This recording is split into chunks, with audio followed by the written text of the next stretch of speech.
Hey, what is up, guys? I am Tommy. I am the Entrepreneur Dad, and I just wanted to give you an update on my Amazon FBA business. Now, something really exciting has happened recently, and I decided to try my hand at getting into wholesale accounts, starting my own wholesale account with established businesses, so I can purchase my product directly from the business rather than having to get everything through online arbitrage or retail arbitrage.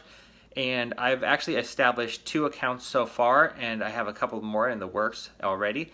Now, I'm really excited about this because when I need product, I just go to the business website and I can place my orders, get it directly from the company, and I'm not going to be having to search stores for these products, and I'm not going to have to pay retail prices.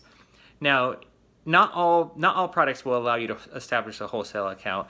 Some have very strict rules and regulations as far as where you can sell the product for, where you can sell it on. You can't sell it on Amazon or eBay or some other platforms. Some don't allow you to sell it online at all, and others have extremely high purchasing requirements. I know if you're trying to sell like any of the McFarlane toys, you cannot sell those online, and their minimum purchase order is $30,000. Now, I don't know about you guys. I don't have a spare $30,000 sitting around for a single order just to see if it's going to work out. But there's other smaller companies that don't have such high purchasing requirements. Now, there are some major downsides to wholesaling, and one of those is if you place your order, it takes time for the company to process your order and for them to ship the product to you. And then from there, I have to package it up, ship it back out to Amazon. And in the meantime, all my capital that I spent on that order is tied up. So if it takes the company a week to process the order, and let's say another week to ship it to me, and then it takes a few days for me to process it, ship it to Amazon, I'm looking at another week or another 2. And so I have all my money for that one order tied up for maybe 3 weeks, 3.5 weeks before it even hits the Amazon warehouse and can be sold.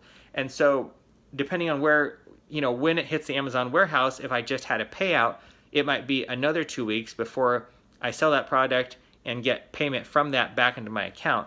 And so I'm looking at over a month's time before the money that I put out for these wholesale orders will even hit my account again so I can purchase more items. So it really does tie up my capital a lot faster than retail arbitrage or online arbitrage. And purchasing from companies, they're not customer service based where they want to get me the product within 2 days with free shipping. I have to pay for freight, and it's going to be slow. It's going to be something that's cheap, and they're not going to rush it to me because I'm not the end user. I'm a business, and it's in their best interest to allow me to sell the stuff quickly, so they don't want to, delay it by months and months. But at the same time, they don't have the 2-day shipping that Amazon has, or they don't have the 2-day shipping that Walmart might have. So there's some other things to consider. Getting wholesale accounts will not be for everyone. For me, I'm really excited about this opportunity. And another thing, I'm less likely to get any type of infringement claims or claims of inauthentic items being sold because it's legitimate product from the company. And if there's any issues, I just print off my invoice and it's right there from the company. That's hard to dispute.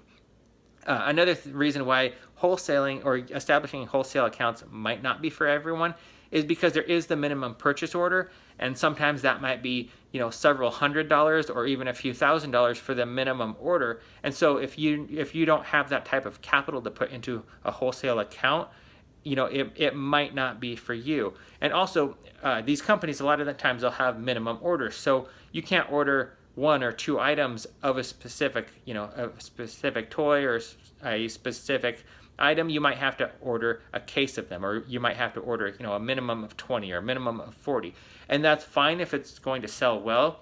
But if it's something where you only plan on selling maybe 3 or 4 during Q4 because it's a slower moving item, then having to buy a case of them would not be beneficial. So I'm really excited about this. There's some really big opportunities for me here where I can really grow my Amazon FBA business, and I'm going to work on establishing some more wholesale accounts.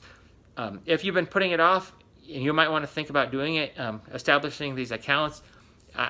For my business model, it's going to be very beneficial, and I'm looking forward to it. But again, there are some negatives, especially when it comes to capital, your available cash flow. If you need to have quick turnover, especially during Q4 or if you don't have the money for the initial large orders, or you don't have some of the other stuff that you may need. You know, it's a process. You don't just apply and they say, okay, you know, you're granted. Now you can, here's your business account, start ordering. I mean, I had to jump through some hoops and provide documentation and do some other stuff for them. But I'm really excited to see where this goes, and I'll try and keep you guys posted. Anyway, thanks for watching, and don't forget to subscribe.